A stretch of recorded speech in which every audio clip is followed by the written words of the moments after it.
Olá, queridos, a paz do Senhor. Você está na Academia de Pregadores e eu sou o pastor Anderson Silva. Estamos nas nossas lições bíblicas de escola dominical. Como você sabe, a cada trimestre aqui na Academia de Pregadores, você tem os comentários da lição e também subsídios para professores de escola dominical. Nós estamos iniciando nesta aula o quarto trimestre de 2021. E neste quarto trimestre, nós iremos estudar sobre a vida do apóstolo Paulo.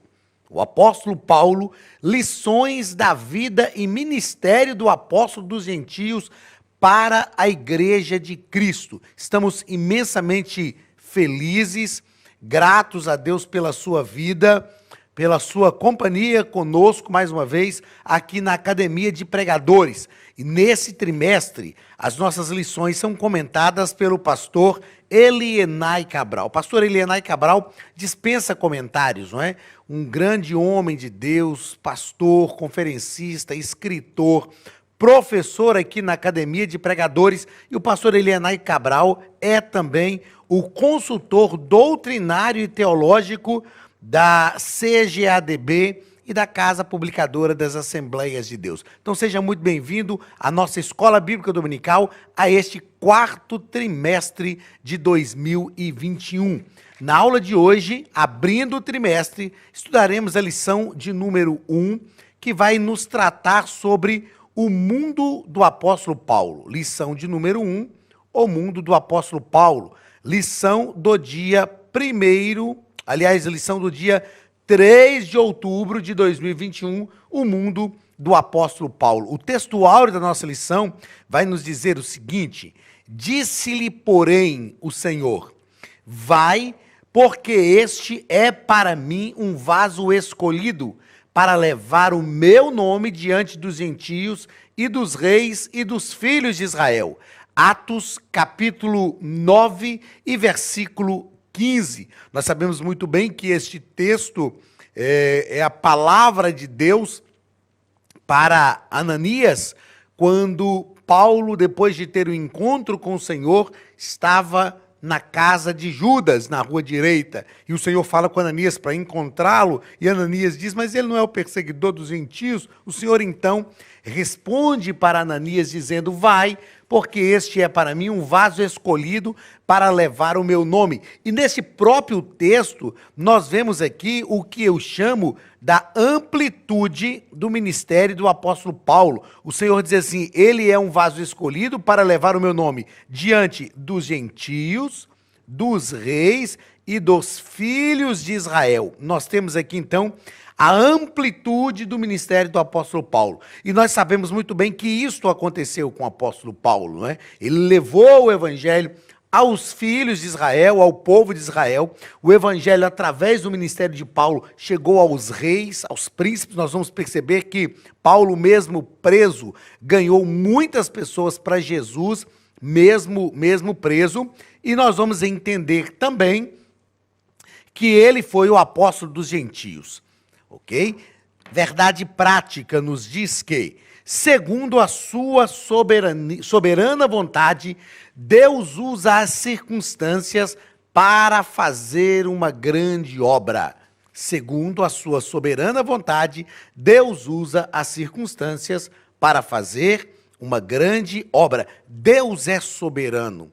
Tudo está no controle das suas mãos. Deus não perde o controle nem um momento sequer. O ponto central da nossa lição nos diz que o mundo de hoje é uma porta aberta para o evangelho. Eu tenho pregado, tenho dito, tenho ensinado que Deus tem nos dado uma oportunidade muito grande. A nossa geração está tendo uma oportunidade muito grande. Quando as coisas não vão bem, surgem oportunidades para aqueles que querem fazer algo diferente. A gente sabe, por exemplo, que enfrentamos aí, eu já estou usando agora no passado, né? Enfrentamos um momento muito complicado de pandemia e nós sabemos que neste momento de pandemia, muita gente cresceu, muita gente prosperou, porque aproveitou uma oportunidade, uma circunstância. as crises. Eu ensino sobre crise e eu aprendi que as crises elas têm um potencial positivo, extremamente positivo, e um potencial extremamente negativo também. Nós vivemos uma crise espiritual e no meio desta crise, no meio desta crise que nós enfrentamos hoje no nosso mundo, o mundo é uma porta aberta para a pregação do Evangelho. Objetivos da nossa lição, objetivo geral. Esbarrei o dedo aqui, foi lá para o final. O objetivo geral da nossa lição é saber como o mundo de hoje é uma porta aberta para o Evangelho. Então nós precisamos discernir isso, entender o nosso tempo e como Deus quer nos usar no nosso tempo para que o reino de Deus cresça. E os objetivos específicos, cada um ligado a um ponto da lição. Primeiro, apresentar o mundo de Paulo no Império Romano. Segundo, discorrer sobre o mundo cultural de Paulo. E terceiro, descrever o mundo religioso de Paulo. É o nosso objetivo na lição de hoje e eu tenho certeza que nós o alcançaremos. Leitura bíblica em classe está em Atos capítulo 26, versículos 1 ao 7, que nos diz o seguinte: depois, Agripa disse a Paulo: permite-se-te que te defendas.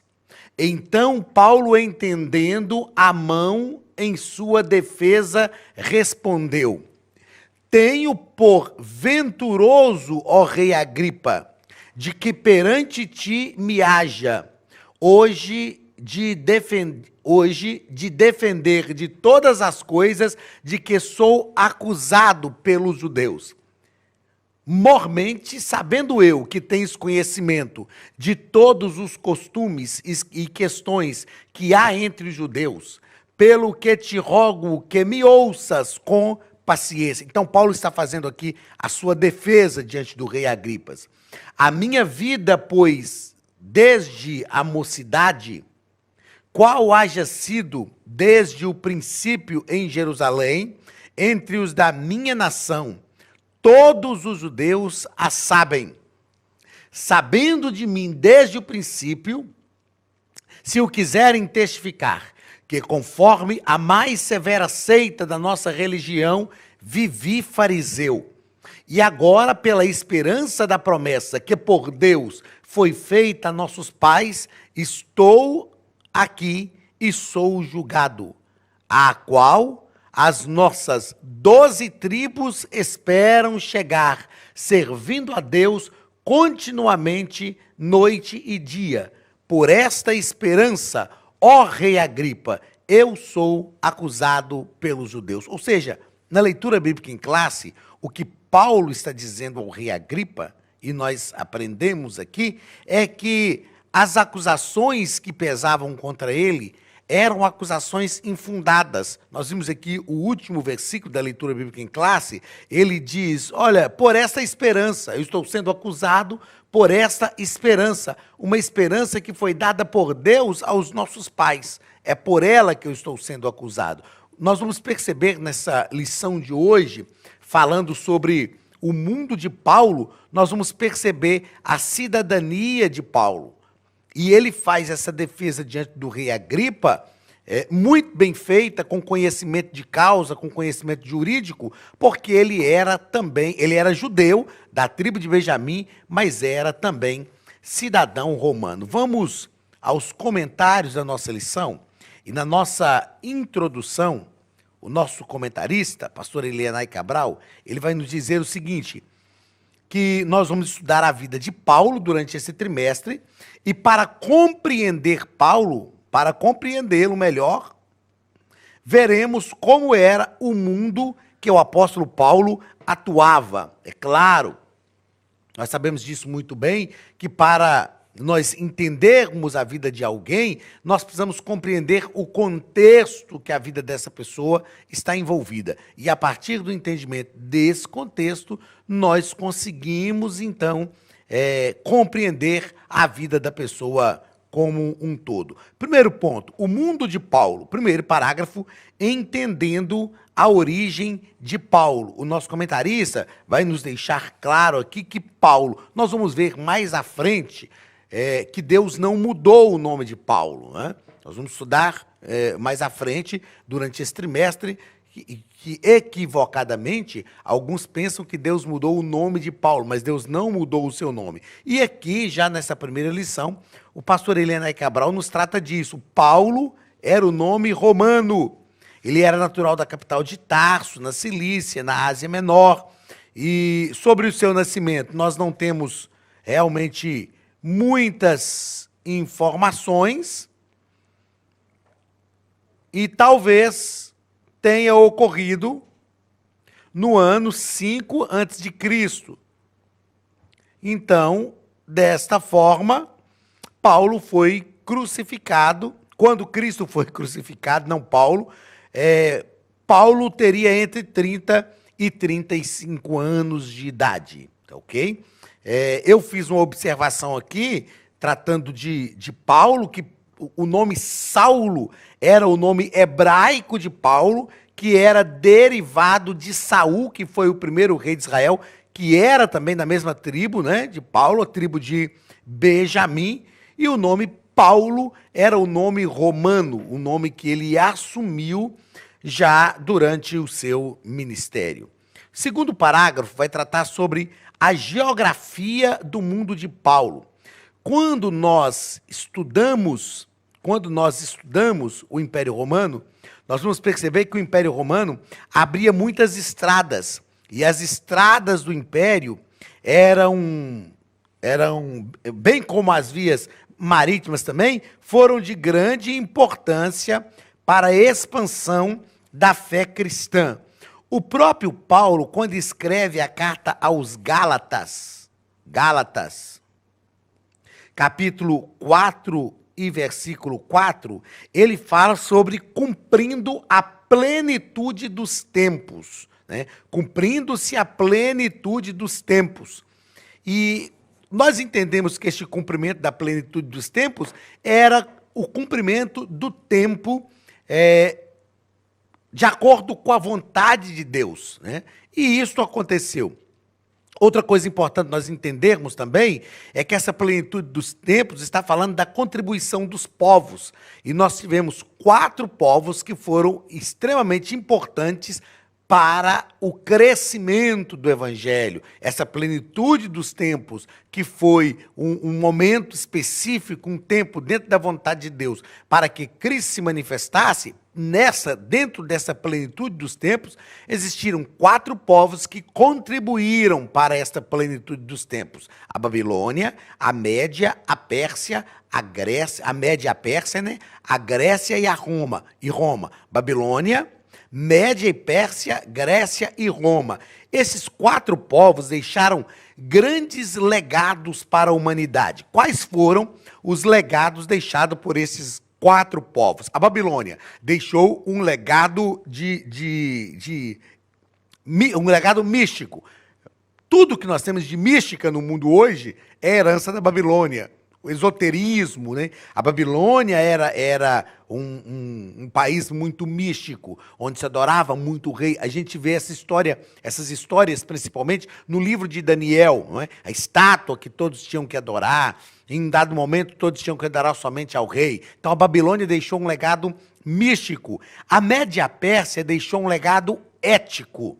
Lá em Daniel, capítulo 6, quando os príncipes tentaram matar Daniel, eles disseram ao rei Dario: façamos um edito conforme dos medos e dos persas, que não se pode revogar, ou seja, é a coisa da palavra, é um legado ético. A Grécia deixou um legado filosófico.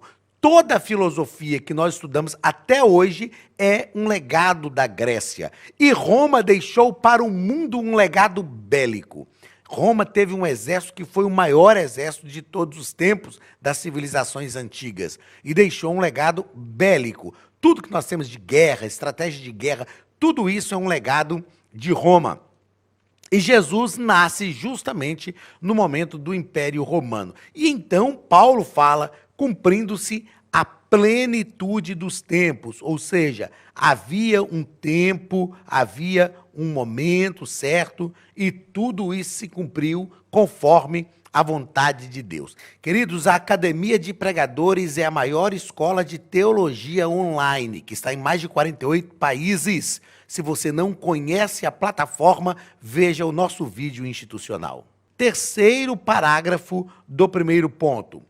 Paulo, chamado para os gentios.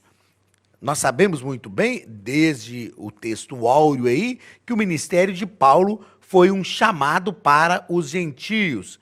E o nosso comentarista nos propõe aqui o seguinte: enquanto os apóstolos de Cristo restringiam-se a anunciar Jesus aos judeus, o nosso Senhor convocava Paulo de maneira dramática, para ser apóstolo entre os gentios. Então, Paulo foi convocado por Deus para ser apóstolo dos gentios. É claro que nós já vimos aí que o próprio Deus disse que ele anunciaria o evangelho diante de reis, diante dos filhos de Israel, mas o chamado de Paulo foi um apostolado para os gentios. Eu fiz a seguinte observação aqui, olha, o apostolado gentílico de Paulo demonstra a integralidade do evangelho. O evangelho é um evangelho integral, e ele é integral não só porque visa o ser humano como um todo, não só porque visa o ser humano por completo, mas ele é integral porque visa toda a humanidade. Toda a humanidade. Então, desde o princípio, eu digo isso quando leciono soteriologia, doutrina da salvação, desde o princípio era desejo de Deus que o evangelho chegasse ao mundo inteiro. Israel era a nação evangelizadora. Eles não entenderam isso, mas a Bíblia diz que Deus amou o mundo de tal maneira. A Bíblia disse que Deus falou a Abraão dizendo: em ti serão benditas todas as famílias da terra. Então o evangelho é integral. O apostolado gentílico de Paulo mostra esta integralidade do evangelho. Segundo ponto da nossa lição, o comentarista vai tratar sobre o mundo cultural de Paulo. Primeiro parágrafo, a língua mundial daqueles dias era o grego. O grego koiné, como o nosso próprio comentarista propõe aqui. Então, para o povo judeu, o hebraico e o aramaico eram línguas nativas. O hebraico, uma língua propriamente do povo judeu. O aramaico foi uma língua que eles aprenderam na Babilônia, né? E aqui nós estamos falando já do Novo Testamento, o aramaico era uma segunda língua muito fluente e muito falada naqueles dias. O grego, com o mundo grego, né, eu disse agora há pouco que o Império Grego foi anterior ao Império Romano, é o que nós chamamos de helenização dos povos. Com o Império Grego, com o crescimento do Império Grego, o grego passou a ser, e era naquele momento, a língua falada, a língua popular, que nós chamamos de grego koiné. E o apóstolo Paulo falava e escrevia fluentemente tanto o grego como o hebraico e o aramaico. Nós vamos perceber que Paulo ele foi treinado, Paulo foi instruído para ser o maior mestre da sua época. Ele estava sendo preparado para ser o maior mestre da sua época. A família de Paulo queria isso. E eu faço questão de destacar isso aqui, porque o nosso comentarista comenta, Paulo teve uma formação básica em Tarso e posteriormente foi levado por seu pai, que era judeu e pertencia ao grupo dos fariseus em Jerusalém, para aprender e conhecer em profundidade a Torá aos pés de um rabino chamado Gamaliel. Então, Paulo foi levado para aprender aos pés de Gamaliel. Vejam só, enquanto Jesus, o mestre por excelência, estava na região da Galileia, na região de Nazaré, um lugar muito simples, Paulo estava em Jerusalém, sendo treinado, aprendendo, depois de ser instruído, né, em todas as ciências, era um doutor realmente. Paulo foi levado para Jerusalém pelo seu pai para ser ensinado aos pés de Gamaliel. Ou seja, estar aos pés de alguém ali era estar realmente aprendendo, estar seguindo os passos. A expressão diz isso, estar seguindo os passos. Paulo estava sendo preparado para ser o maior mestre de sua época, até que ele encontrou-se com Jesus. E nós vamos perceber pela história do apóstolo Paulo que ele realmente teve uma influência muito grande. Teve uma influência muito grande em todas as esferas da sociedade naquele tempo. Segundo parágrafo do segundo ponto, o mundo cultural do apóstolo Paulo. O mundo cultural do apóstolo Paulo. O Império Romano respeitava a diversidade religiosa, desde que os seus deuses também fossem respeitados. Então não havia nenhum problema para Roma, e a gente vê isso também lendo, principalmente os textos dos evangelhos, não havia nenhum problema para o Império Romano que cada povo servisse ao seu Deus, desde que os seus deuses também fossem respeitados. Eles não se importavam. Não é? Nós vamos perceber, por exemplo, que quando Pilatos lava as mãos, ele está dizendo, olha, isso é um problema de vocês, isso não é um problema de Roma. Ele está dizendo para os judeus, para os sacerdotes, isso é um problema de vocês e não um problema de Roma. O nosso comentarista, ele deixa claro ainda que essa diversidade religiosa acabou facilitando a propagação do nome de Jesus pregado pelos apóstolos. Nós falamos agora há pouco da contribuição dos povos e nós aprendemos que o mundo grego preparou a mente das pessoas para receber o evangelho. O mundo grego preparou a mente das pessoas para receber a pregação do evangelho. Ou seja, a mente das pessoas estava aberta para receber uma nova concepção religiosa. Então, a Grécia contribuiu com esse pensamento filosófico. Terceiro parágrafo, a influência da filosofia grega. Essencialmente, o Império Romano era politeísta, ou seja, havia a adoração a vários deuses. E aqui nós aprendemos que no Império Romano havia algo que nós precisamos ter cuidado nos nossos dias, que é o sincretismo. O que é o sincretismo? O ecumenismo é a reunião de pessoas que professam a mesma fé, mas o sincretismo é quando se reúnem pessoas que professam fé diferente, que têm a base de fé de forma diferente. E nós precisamos ter cuidado porque hoje as pessoas estão vivendo muito um sincretismo, escusando-se que estão buscando um ecumenismo. Não se pode viver um movimento ecumênico com pessoas que professam a fé diferente. Então, o mundo romano era politeísta. Eles permitiam diversos deuses. E nesse parágrafo eu fiz aqui a seguinte observação. A influência da filosofia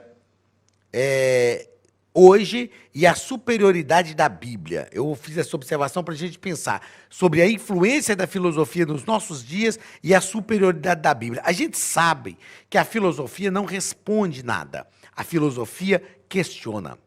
A gente sabe também que a filosofia passou a ser a mãe de todas as ciências a partir do movimento racionalista, que foi um movimento que ocorreu dentro do iluminismo do século XVII.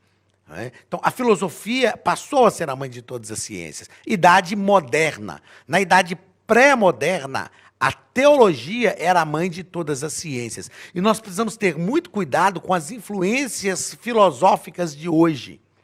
Existem pessoas que estão dizendo, mas para a gente ter a mente aberta, para a gente, né, ser um ser humano globalizado, a gente tem que pensar isso, isso, isso, isso. Não, nós precisamos entender que existe uma superioridade da Bíblia. Superioridade da Bíblia. Eu me lembro de ter dito para o meu filho, há uns tempos atrás, ele gosta, o Ben-Hur gosta de ler filosofia, e ele começou a comentar algumas coisas de alguns filósofos comigo, e eu disse para ele, meu filho, o que você está falando aí, a Bíblia já diz. O que esse filósofo está falando, a Bíblia já diz. Nós precisamos entender que existe uma superioridade da Bíblia em qualquer pensamento filosófico. Terceiro e último ponto, o mundo religioso de Paulo. Primeiro parágrafo, Paulo se identifica como judeu. Então nós vamos perceber que em Atos, Paulo declara a sua defesa em Jerusalém.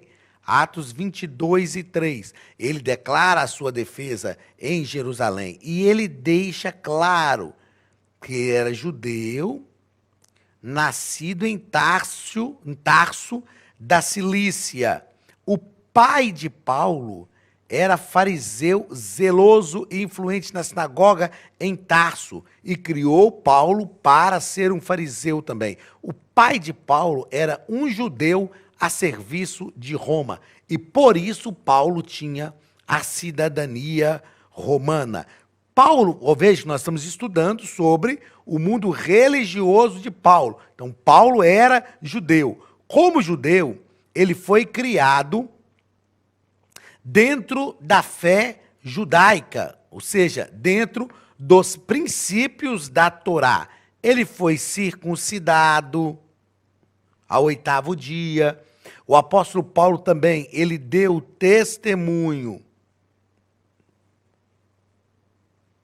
de que havia se destruído no conhecimento da Torá desde a sua infância, aos pés de Gamaliel, ele conhecia todos os ritos da lei. Então o apóstolo Paulo tinha uma visão do judaísmo. Aí nós vamos entender a vida de Paulo. Infelizmente tem gente até hoje que pensa que quando Paulo matava os cristãos, perseguia os crentes, é porque Paulo era ruim, porque Paulo não valia nada. Não, Paulo fazia isso porque ele acreditava que é o que deveria ser feito. Era o que deveria ser feito. Ele era zeloso pela lei. Ele mesmo disse isso. Então ele fazia acreditando que era o que deveria ser feito. A prova disso é que quando ele se converte a Cristo, ele entrega também a sua vida. Da mesma forma que ele entregava a sua vida àquilo que ele acreditava no judaísmo, ele entrega também a sua vida à verdade que ele conheceu, a ponto de dizer, não vivo mais eu, mas Cristo vive em mim. Terceiro parágrafo, o mundo, palco da mensagem de Paulo ao povo gentílico. Nós vamos perceber que mundo era esse que Paulo estava vivendo. E o nosso comentarista, ele vai nos colocar que as culturas romana e grega que Paulo adquiriu davam-lhe condições de peregrinar pelo mundo gentílico, ou seja, ele sabia, ele falava as línguas que se falava naquele tempo, ele conseguia transitar muito bem no mundo gentílico, por quê? Porque ele tinha adquirido a cultura romana por ser cidadão romano, mas e falava a língua grega porque o mundo era helenizado, o mundo era dominado pelo pensamento grego. Então, o que nós percebemos e aprendemos nesta primeira lição é que o apóstolo Paulo foi escolhido por Deus, ou sendo escolhido por Deus desde o ventre, tudo o que aconteceu na vida dele foi uma ação de Deus a fim de prepará-lo para ser o apóstolo que ele foi. Eu estou muito feliz pela oportunidade que temos de estudar a vida de Paulo nesse 4º trimestre, porque depois de Cristo, Paulo é a personagem mais importante do cristianismo. É o maior escritor, o maior teólogo da Bíblia, o maior missionário do Novo Testamento. Então nós vamos ter a oportunidade nesse trimestre de perceber como Deus preparou, como Deus agiu e como a vida de Paulo foi usada por Deus para o crescimento do Evangelho. Você não pode perder esse quarto trimestre. A partir desta lição de hoje, você precisa estar conosco, tá ok? Queridos, como é bom nós estudarmos a vida de homens como Paulo e conseguirmos entender, pensando que o mundo de Paulo já era um mundo helenizado, então muitas coisas que nós temos hoje, muitos pensamentos filosóficos que nós temos hoje já estavam lá no mundo de Paulo, e com certeza esse trimestre vai ser de grande aprendizado para a nossa vida, para que nós também possamos ser instrumentos de Deus para crescimento do reino de Deus, para a anunciação, proclamação do nome de Jesus. Deus te abençoe. Até a semana que vem, na nossa segunda aula. Eu te espero aqui na Academia de Pregadores. Um grande abraço em nome de Jesus. Deixa seu like, se inscreva e ative as notificações. Até a próxima!